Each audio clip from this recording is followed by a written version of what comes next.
Hi guys, welcome back. I wanted to do one last video on suicide, and the content of this video is suicide. It's not your fault. Okay. I wanted to clarify something that I talked about in some of my other videos, and that is this. You can watch for warning signs that your loved one might be suicidal, and you can do your best to support them in their struggle. But that is much different than taking on responsibility for their actions. Those are two very different things. It is not your fault if they do follow through on their plan for suicide.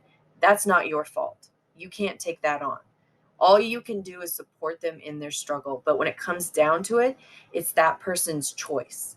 My mom, she asked me when I attempted, was there anything I could do? And the answer is no. There is nothing that anyone could have said or did for me that would have changed my plan in that moment. Nothing they could have said before I took all those pills that would have changed anything.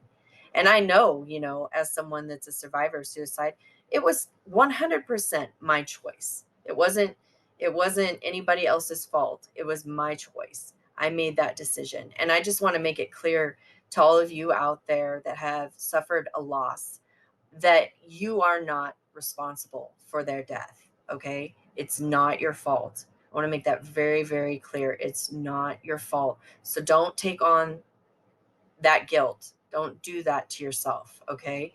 And I also know what it's like to lose someone. Like I said, I lost my great grandfather to suicide, and I remember having feelings of, well, is there anything I could have said? Is there anything I could have done different? And so I understand family members and how they feel that guilt, but I'm telling you that you cannot take that on. You are not responsible for their actions, okay? So I just wanted to clarify that.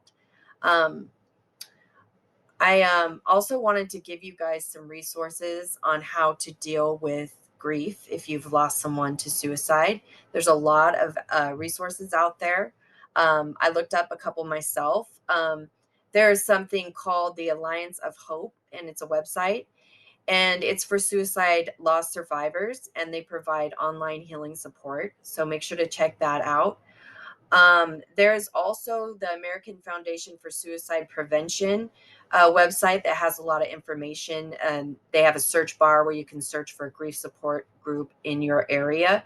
Um, Also, through the AFSP website is another thing called Healing Conversations. And what they do is they ask you some questions, and then they match you with someone else that has suffered a similar loss. So then you guys can interact and work through that grief. Um, I wanted to read to you a verse, and it says, "The Lord is close to the brokenhearted and saves those who are crushed in spirit." And this is Psalm 34:18. And I absolutely love this verse because I absolutely believe that God is compassionate and he has grace and love that we don't understand. And had I succeeded in my attempt, I believe that he would have welcomed me with open arms. And I believe he does that with all of our loved ones. I believe he did that with my great grandfather. And that can be a big comfort to us that are left behind.